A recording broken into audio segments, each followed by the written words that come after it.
because it really focuses on that, and it shines a spotlight on our youth and our future. And gosh, it's looking very, very bright with young ladies like these. Well, thank you to the educators for being here and just for making a difference in our community. It shows. President Donald Trump has given a stamp of approval on a plan to fire the FDA Commissioner Marty McCary. That's according to a new report from the Wall Street Journal. A source close to the White House told Reuters that President Trump has signed off on the firing of him, but of course that plan has not yet been finalized and could change. McCary has seen criticism over decisions on drug policy and vaping, as well as Republicans' disapproval of the FDA's handling of mifepristone, an abortion pill.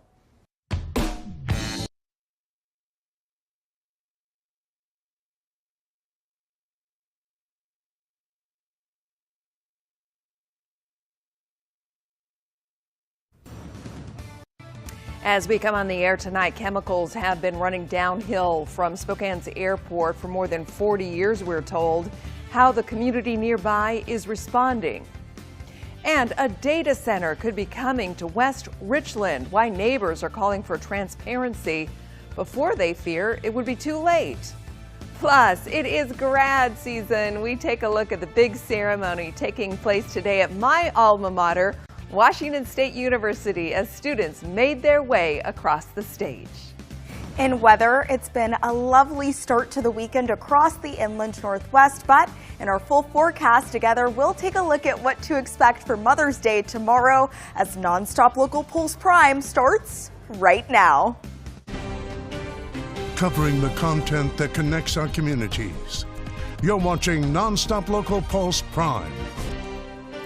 Good evening, everybody. I'm Heidi Miley. Welcome to Pulse Prime. What a big weekend it is. We've got a live look for you downtown Spokane here. So many things going on this weekend. We've had graduations, Mayfest, the Junior Lilac Parade, and oh, shall we mention Mother's Day tomorrow? Yes, there's a lot going on. Actually, I was walking through downtown Spokane today on my lunch break, and we've got several proms happening downtown tonight as well. So what a just fun time of year, especially when we've got the lovely weather to match. Today was quite warm across eastern Washington and North Idaho, with temperatures rising to 70 degrees in the city of Spokane, 71 degrees over in the Lake City. We saw temperatures max out at 76 in Moses Lake and into the upper 70s, low 80s through south central Washington State and northern Oregon. You can also see our weather cooperated today in terms of calm skies too. Mild passing cloud cover, but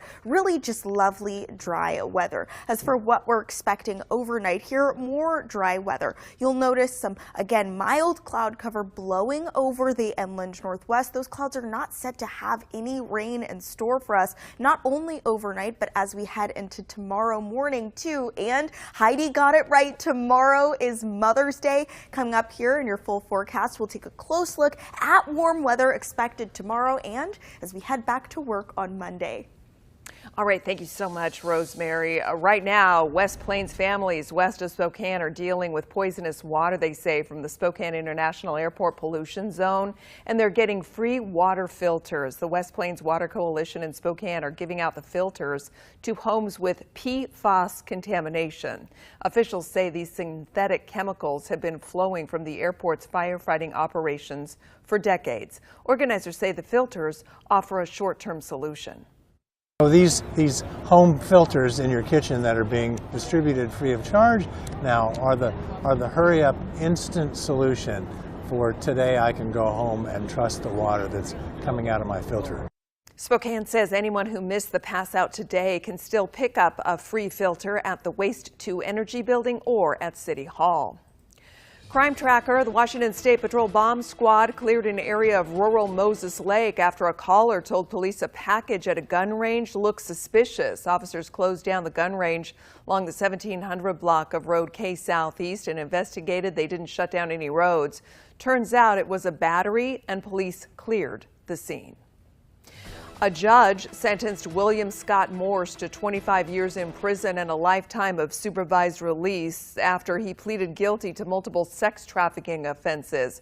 Court documents say Morse allegedly connected with 2 young girls looking for babysitting jobs they listed on Craigslist, but offering them more than $300 in exchange for sex acts and going to one of the girls' homes to engage in those acts. Emails show the second victim did not take him up on his offer. We're tracking new video now in a story that's taken off nationwide. Investigators say a Cheney woman tried to hit a boy on a bike with her car as she drove on a sidewalk. That original video has garnered millions of views, but now a new angle shows the same driver appearing to double back, trying to stop that dirt bike again. What the? Yo! A person who lives nearby took the original video. He told NonStop Local he was outside when he heard what was going on, some kind of commotion out there, so he started recording. Now, if you put these 2 videos together, it does appear the woman drives on the sidewalk, drives back off, but keeps following the child until the end of the road. Then she flips around and drives off. The woman who said she was the child's mother told NonStop Local her son saw a woman behaving oddly, slowed down to try to figure out what was going on, and that's when she started following him. The mother also says while her son was shaken up, he is now doing okay. And questions do remain about the woman behind the wheel. Wendy Clemente, the 56-year-old, was not charged originally and initially here, but earlier in a different incident, last month, officers had arrested her for trying to kick officers. That brought assault, DUI, and trespassing charges. To the Tri-Cities now. The Lewis and Clark Ranch project in West Richland is sparking concern with residents demanding more transparency.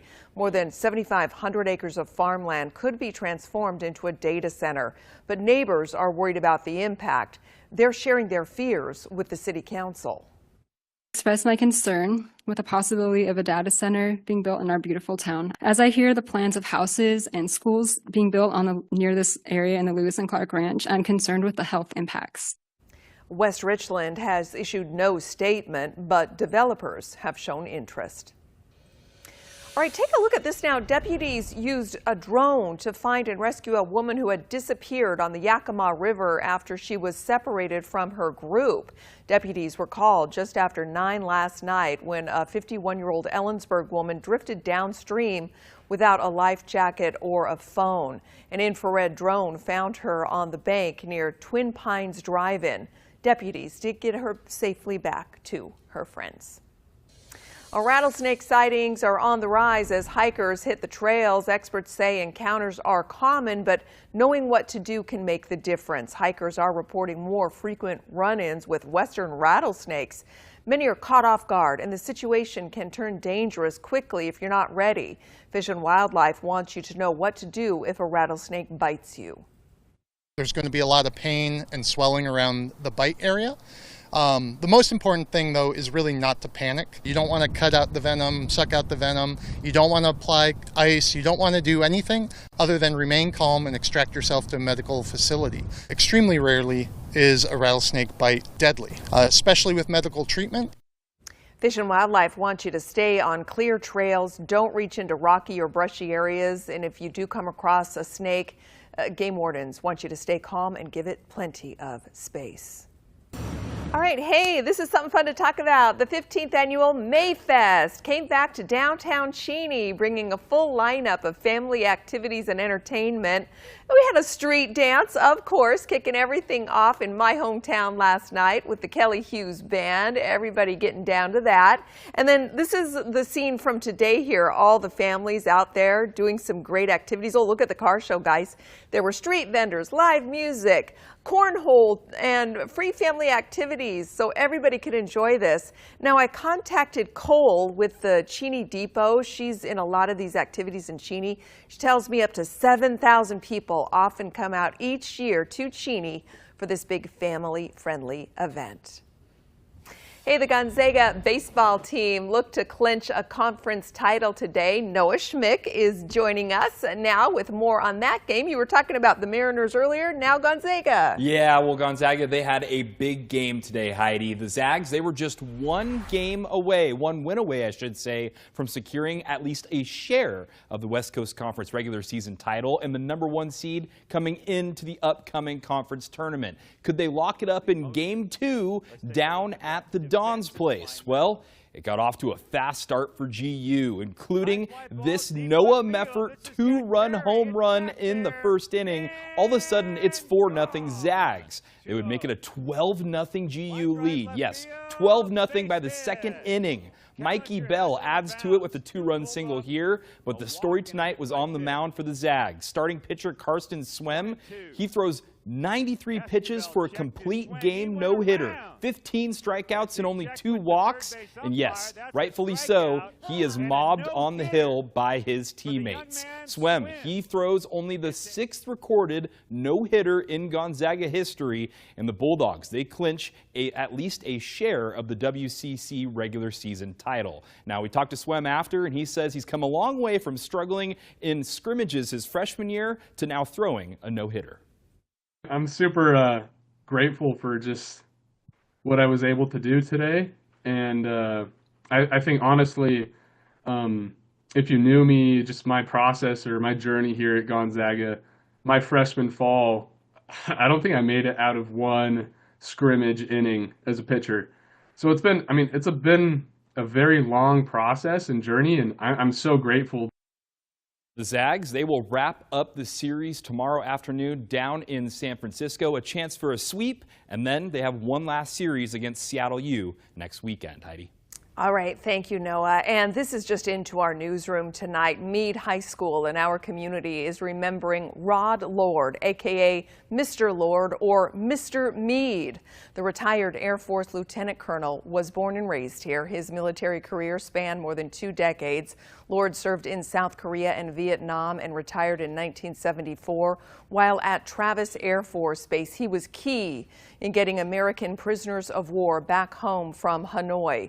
We thank him and all of our servicemen and women for their dedication and sacrifice. Rod Lord was 96.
Content connecting community. You're watching The Pulse. I'm Heidi Miley. Welcome to The Pulse. Turning to the Middle East, the war in Iran continues. Iran warns it will launch, quote, a heavy assault on the U.S. and Middle East if Iranian ships face further attacks during the ceasefire. Both America and Iran have traded fire during the ceasefire these last few days. Meanwhile, U.S. officials have said that they are awaiting a response from Tehran on a proposal to end the war. The ceasefire has yet to yield any results, and despite a ceasefire agreement, Israel and Hezbollah continue to exchange fire. Video posted by the Israeli military appears to show strikes on Hezbollah infrastructure. Hezbollah claimed the responsibility for 26 attacks yesterday, including 2 targets inside Israel, the first such claim since a ceasefire was ordered in mid-April. Also right now, just the cost of food is climbing globally. According to the UN, the war is fueling the cost for fertilizers. Consumer optimism in America is now reaching a new record low. University of Michigan is releasing a survey. The score now at 48, the lowest since 1952. And with gas prices nationally, regular fuel is reaching $4.50 in Washington state. We're looking at nearly $6 a gallon. In Idaho, you are paying $4.55. All right, that's all that we have right now from the Pulse. But do stay around. We have more right after the break.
Well, Mother's Day is tomorrow, and flowers are so popular, but flower shops say rising gas prices are impacting one of their busiest holidays. Peyton Headley has more on their plan for deliveries.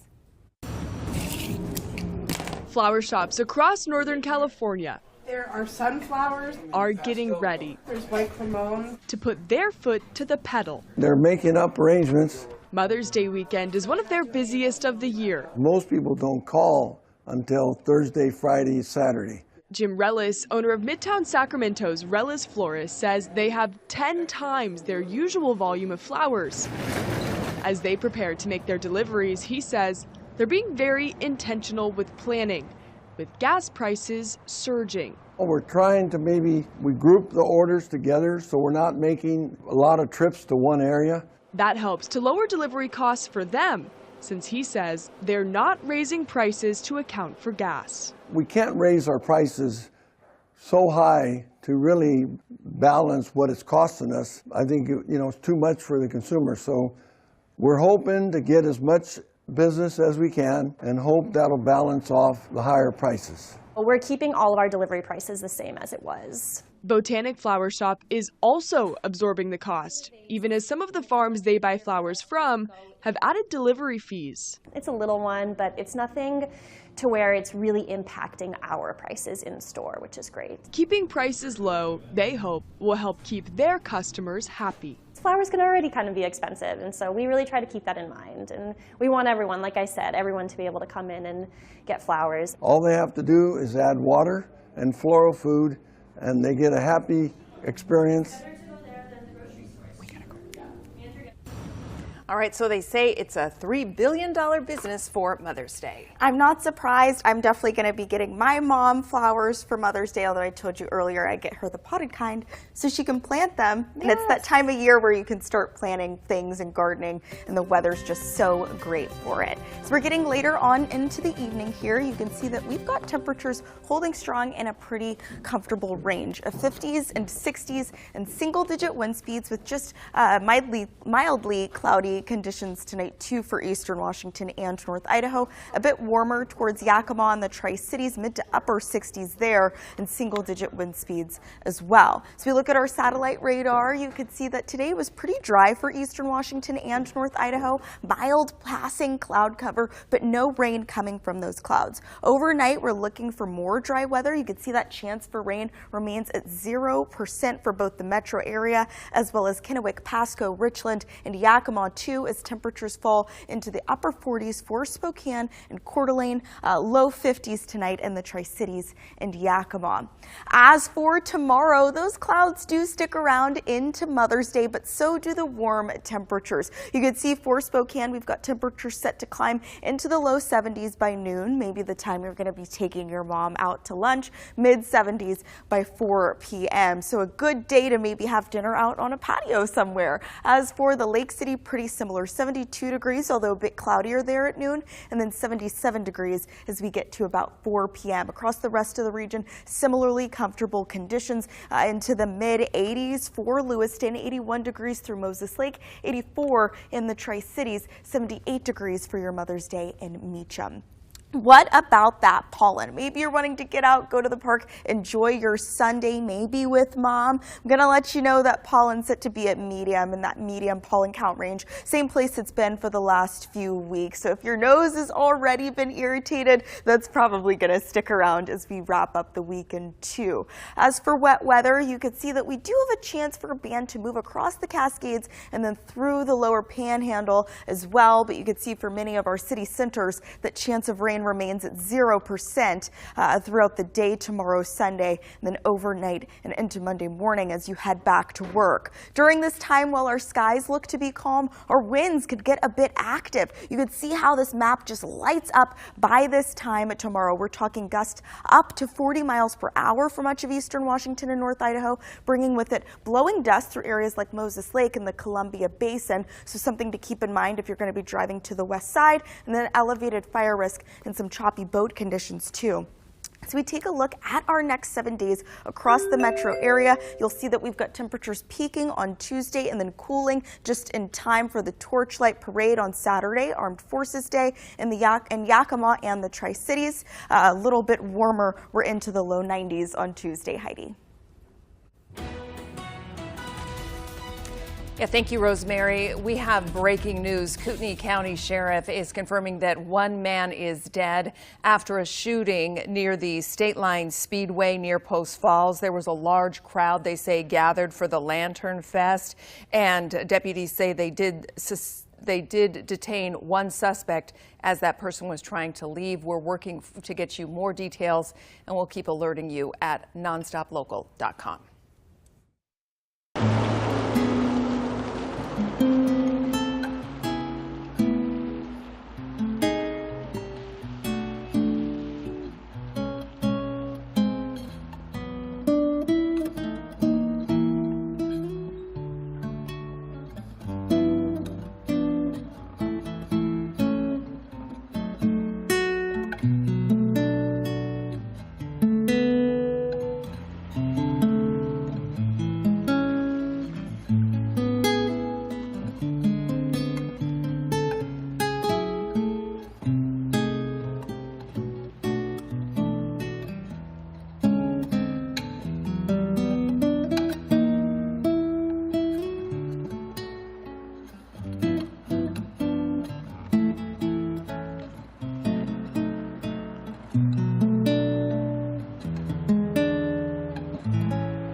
From the Northern Quest Sports Studio, this is SWX NonStop Local Sports.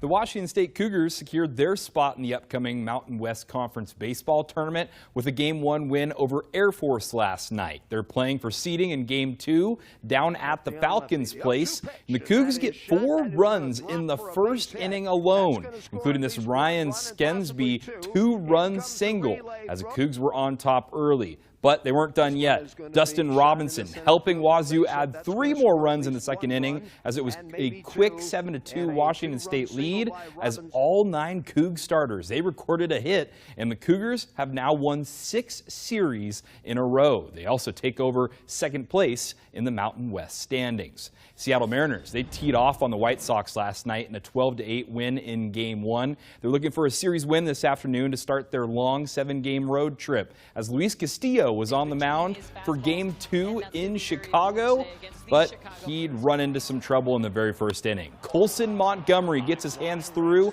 on a high and inside pitch. It's gone for a 2-run homer for the White Sox. Then in the third inning, with a runner on, it's Miguel Vargas adding on to the Chicago lead with a 2-run shot of his own.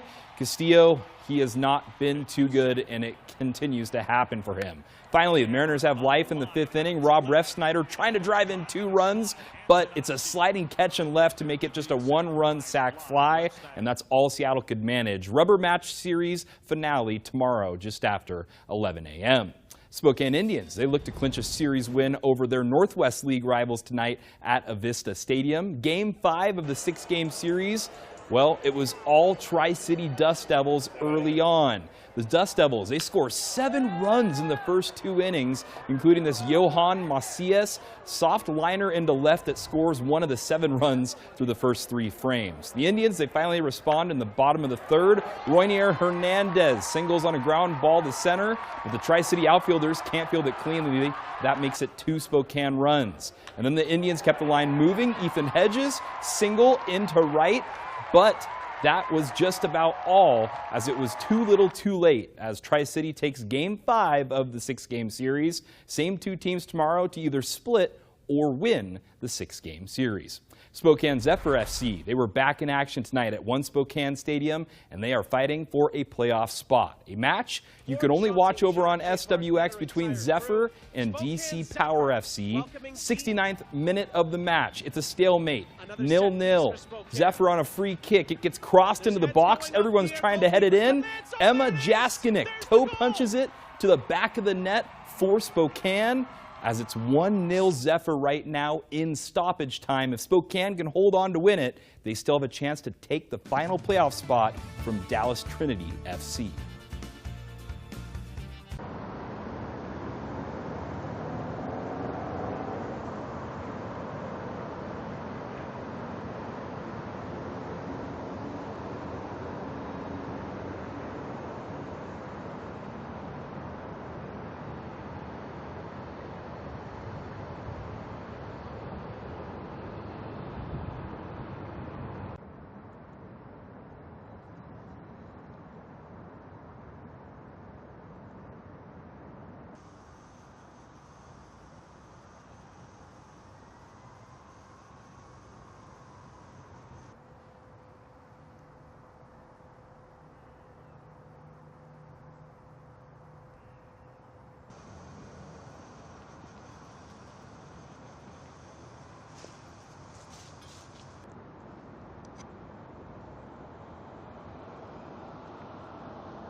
Well, Washington State University is celebrating close to 2,200 undergraduates, 183 masters, 140 doctoral students, and 26 officers to be commissioned into the U.S. Armed Forces at their ceremonies in Pullman today.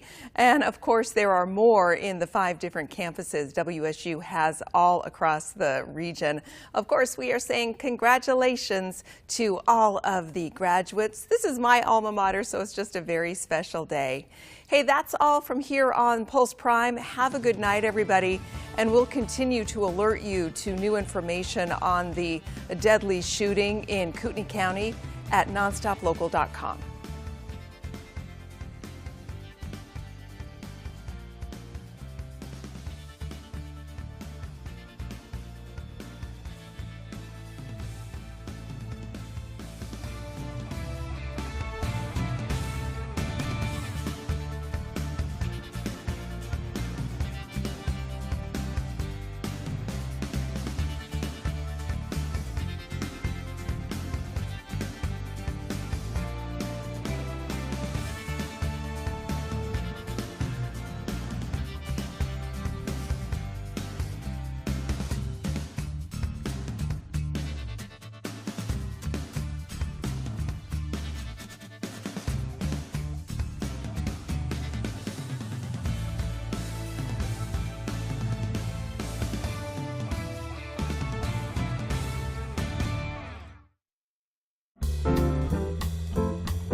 As we come on the air tonight, chemicals have been running downhill from Spokane